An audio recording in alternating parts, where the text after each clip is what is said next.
বন্ধুরা, কল্পনা করুন কয়েক মাস ধরে ঘুম থেকে ওঠার সময় দেখছেন বাইরের তাপমাত্রা -40°C।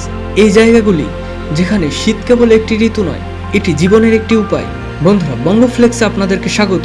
আজ আমরা বিশ্বের শীর্ষ 5টি শীতলতম দেশের তালিকা তৈরি করেছি, যেখানে ঠান্ডা থেকে বেঁচে থাকা সংস্কৃতির অংশ। বন্ধুরা, সবাই একত্রিত হন, কারণ ভিডিওটি ঠান্ডা হতে চলেছে। Number 5, Iceland. বন্ধুরা, নাম দেখে বোকা বানাবেন না। আইসল্যান্ড সবচেয়ে ঠান্ডা নয়, তবে এখানে রয়েছে তীক্ষ্ণ ঠান্ডা। শীতকালে উচ্চভূমিতে গড়ে -1°C কাছাকাছি এবং উত্তর অংশের তাপমাত্রা -30°C কম নেমে যায়।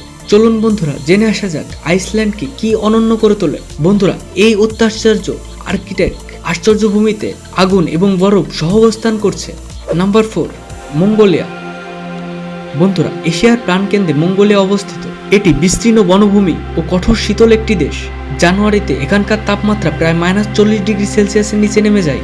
আপনারা কি জানেন মঙ্গোলিয়ার রাজধানী উলানবাটর পৃথিবীর সবচেয়ে ঠান্ডা ও শীতলতম রাজধানী শহর? কিন্তু মঙ্গোলিয়ানদের জন্য এটি একটি স্থিতিস্থাপকতার বিষয়। তারা পশমের পুরু কোট, গরম চা এবং ঐতিহ্যের উষ্ণতা নিয়ে বেঁচে থাকে। Number 3, Finland. বন্ধুরা, 3 নম্বরে রয়েছে ফিনল্যান্ড, যা পুরো শীতকালে বরফে ঢাকা থাকে এবং এই নার্ডিক জাতি শীতকালে তুষারবৃষ্টির স্বর্গে রূপান্তরিত হয়। নেপাল্যান্ডের কিছু অংশের তাপমাত্রা -45°C পৌঁছায়। প্রচন্ড ঠান্ডা সত্ত্বেও ফিনল্যান্ড পৃথিবীর সবচেয়ে সুখী দেশগুলোর মধ্যে একটি। এছাড়াও আপনি শান্তার অফিসিয়াল শহরে শূন্যের নিচে তাপমাত্রায় ঘুরতে পারবেন। নাম্বার 2, কানাডা ও হিমায়িত কানাডা। টরেন্টো ও ভ্যাঙ্কুভারের মতো শহরগুলিতে মৃদু ঠান্ডা হলেও উত্তর দিকে গেলে আপনি গভীর ঠান্ডায় হিমায়িত হতে থাকবেন। ইউকন বা নুনাভাতে তাপমাত্রা -50°C নেমে যেতে পারে। ইউকন স্নাগের রেকর্ড সর্বনিম্ন তাপমাত্রা -63°C। তবু কানাডিয়ানরা তুষারপাতের সাথে ধাক্কা খেলে সরি বলে। Number 1, Russia. বন্ধুরা, এ পর্বের প্রথম অবস্থানে রয়েছে রাশিয়া। এখানে অবাক হওয়ার কিছুই নেই। সাইবেরিয়া নাম শুনলেই হিমশীতল ঠান্ডার কথা মনে পড়ে। আরও রয়েছে ওমিয়াকান শহর, যা পৃথিবীর সবচেয়ে শীতলতম জনবসতিপূর্ণ এলাকা, যেখানে তাপমাত্রা -67°C নিচে নেমে আসে। এখানে কয়েক সেকেন্ডের মধ্যেই চোখের পাপড়ি জমে যেতে পারে।